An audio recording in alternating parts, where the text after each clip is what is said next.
In the first pathway, we briefly introduced the Agile Manifesto, and we mentioned there that it's worth taking time to stop and ponder each of the values and each of the principles in turn. In this video, we're going to look at the Agile Values and just take a little bit of time to just go behind the essence of them and pull out some tangible enhancements, things that we can tangibly do to improve our way of working. Our ways of working. So the words in itself of the Agile Manifesto, of that first page of the manifesto, we are uncovering better ways of developing software. Obviously, it could be anything. It could be hardware, it could be a project, it could be a solution, developing something. We're uncovering better ways of developing anything by doing it and helping others to do it. Through this work, we have come to value individuals and interactions over processes and tools. We have come to value working software or working solutions over comprehensive documentation. We have come to value customer collaboration over contract negotiation. And we have come to value responding to change over following a plan. It goes on to say that is, while there is value in the items on the right, we value the items on the left more. So let's look at an example of the first one, individuals and interactions over processes and tools. This is a real-life example of something that happened to my wife and I, Sue and myself. We have a trainer, and on a particular day we couldn't make a particular session. So he sent a note there suggesting another time, a Wednesday morning, or Friday at 8:15 p.m. Now, normally our sessions are around 8 a.m., 8 or 9 a.m., but he put in there the fact that it was 8:15 p.m. Let me know which works. Some alarm bells went off to say that had he got that wrong, did he mean 8:15 a.m.? Unfortunately, we checked in a way that wasn't really checking. So Sue wrote back, "Hi Lee, 8:15 p.m. on Friday can work." And then this was how we tried to confirm that we can leave the workday clear and can go straight to bed after the session. Anyway. So still niggling that he meant AM. And sure enough, at 8:18 a.m. on Friday, he contacts us and say, "Hey, you guys, are you there? Are you coming? Everything okay?" We were about to answer back, "Yep, we'll see you this evening." And because of the time, we realized that we actually made a mistake. So we called him, we picked up the phone, and we had a conversation. Obviously, as always happens, we become snowblind, we become word blind, and we don't see what it is that is right in front of us sometimes, which is why it's so important to have verbal conversations. Now, if we are constantly relying on processes and tools, we're constantly relying on email, on texts, as it was here, on chat functions, we will inevitably find that we have made mistakes, and that can lead to all sorts of problems and confusion. So what are the tangible things that we can do? Well, the first one is to have verbal conversations over written communications. It's almost like a sub value there, something that we value.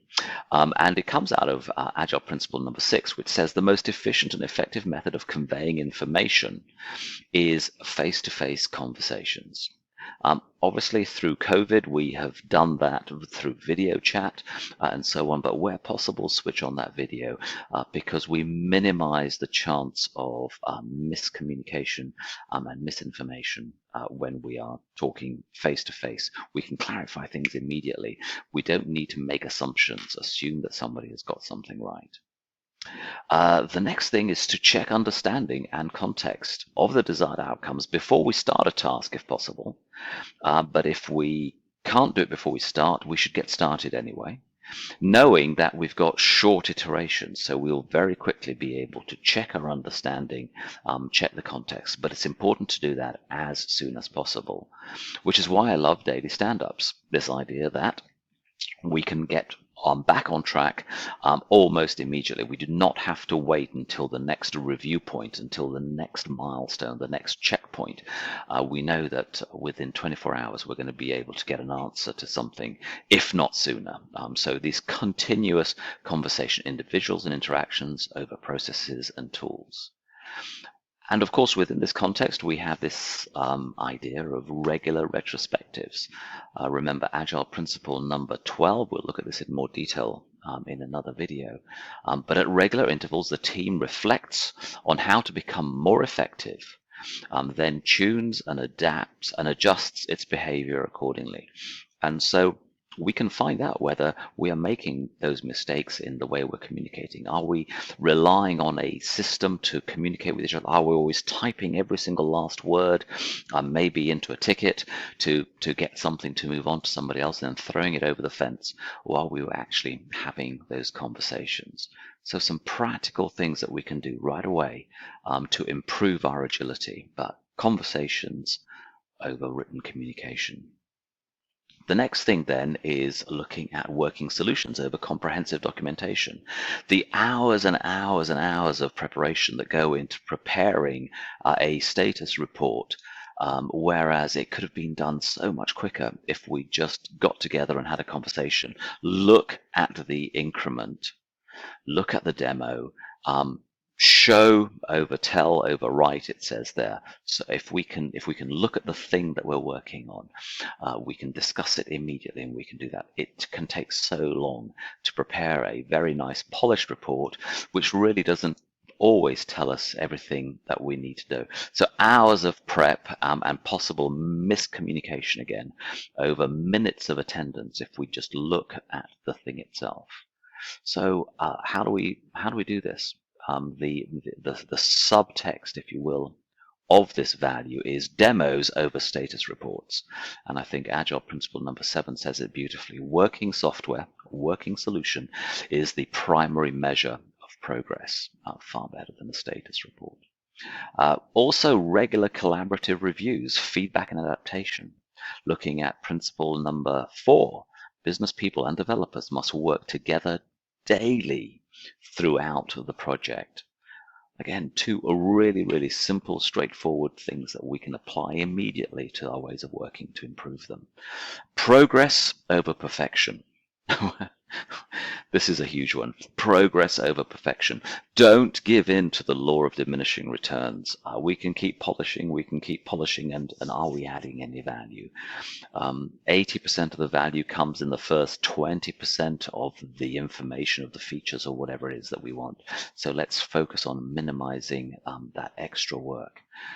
And then products over projects, another idea. So any one of these 4 can help us improve the way we approach this value. The next value then, customer collaboration over contract negotiation. If we collaborate, we can get things right, and we can deliver better. So on the blue line there, the light blue line there, is the original customer request as scoped. The thing is that we always work within this thing called a cone of uncertainty. And sure enough, if we don't communicate with the customer, as things start to go off track, which they pretty much always do, if they start to go off track, if we can talk to the end user, we can then solve for the right thing rather than solve for the wrong thing. So often, if we end up down that red line, we're trying to solve to get back to the blue line. And that might not be the thing that we ought to be doing anymore, because the world has changed. Things have changed moment by moment. One phrase that I used a while back, which seems to make a lot of sense. A week is a long time in politics, and a day is, well, actually an hour is a long time in Agile, because things can change that quickly. We can come out of a meeting and think that we've agreed everything for the next period, and some new piece of information comes in.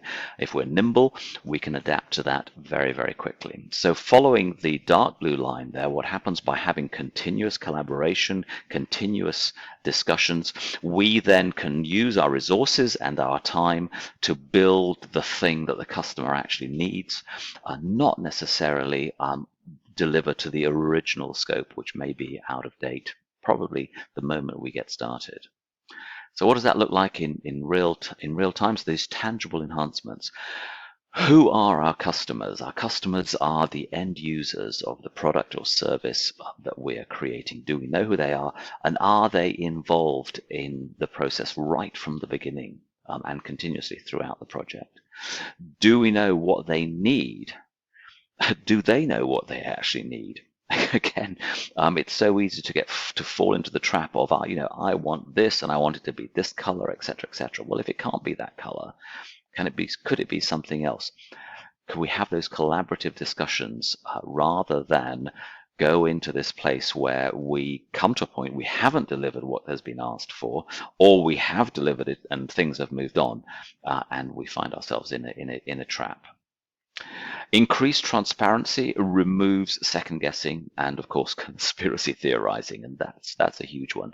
If we don't know what's going on, if we're not communicating, we end up assuming the worst. It's just our human nature to do that.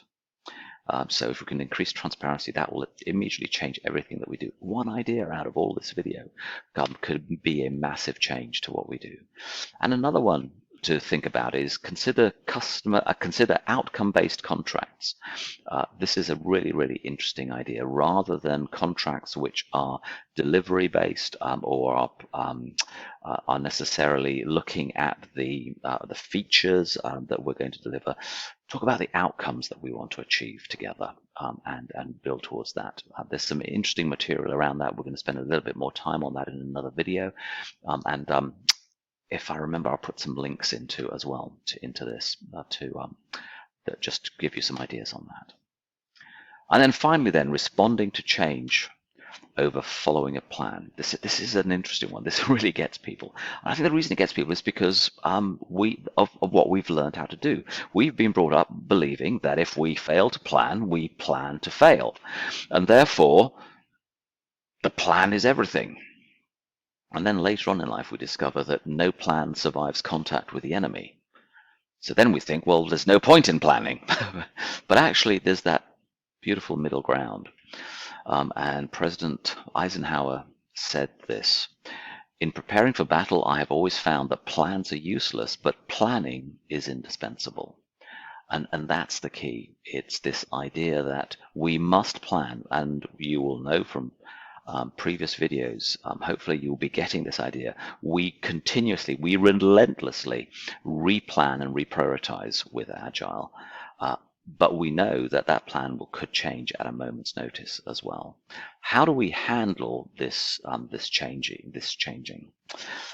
We look to make our decisions based on empiricism. That is where we use facts and data to make decisions. We're looking for evidence-based management. That's what we want to do.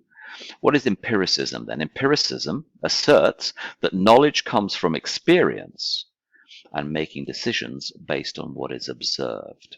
And again, we can do that if we have an end of sprint demo where we all sit together with the users, with the stakeholders, and we discuss what it is, we discuss where we've got to. Actually, we don't try and produce a report which tries to prove whether or not we've achieved a milestone, but actually show what we have done, and then we can decide what we do next. And that actually optimizes our predictability, and it controls risk because it's all visible, it's all transparent, everyone can see what's going on. And remember, transparency, inspection, and adaptation is what this is all about, what we're trying to do. So again, let's look at those things that we can do to enhance our ways of working. Can we answer the question, what outcome are we seeking? Do we have clarity and context around that outcome? Do we understand that? The goal is not to complete a list of tasks. The goal is to achieve the outcome. And it's important to understand that the outcome does not change, but the outputs, the things that we do, the things that we're attempting to do, may well change, because if we produce something that doesn't help us get towards the outcome, then we need to maybe stop and think about producing something else. So we need to be flexible in how we do things. We know what we're trying to achieve. We know the why If we do those two things, then the how is the bit that the team works on, the team moves towards. But again, it's important to have that flexibility and to have the freedom, the autonomy to be able to think creatively about how we produce what we're going to produce. And then that brings us on to that last idea, which is incredibly valuable. And this is, it's called simplicity. Simplify the work that we do by maximizing the work not done. And this comes from Agile principle number 10. Simplicity is the art of maximizing the amount of work not done. What we mean by that is, again, don't do the list of tasks, deliver the outcome. In one of the videos, we've talked about the 80-20 rule. 20% of the features, 20% of the work delivers 80% of the value. Let's deliver that 20% first. Let's deliver that 80% value first, and then we can decide if we want to continue, if we want to enhance, if we want to polish, and so on. But let's get that done first and focus on those things that deliver that. Hopefully then some ideas in all of that help us think about how we approach it, how we approach this whole Agile thing. And again, every time it's practical, we can take one idea out of what we've just seen or one of the other ideas and start moving towards agility immediately. But remember to think on it, to ponder on it, to reflect, and have a retrospective on what it is that we're doing, so that we don't get stuck thinking that we're doing the right thing when maybe we're not. Hopefully that helps a little bit, and we'll see you in the next video.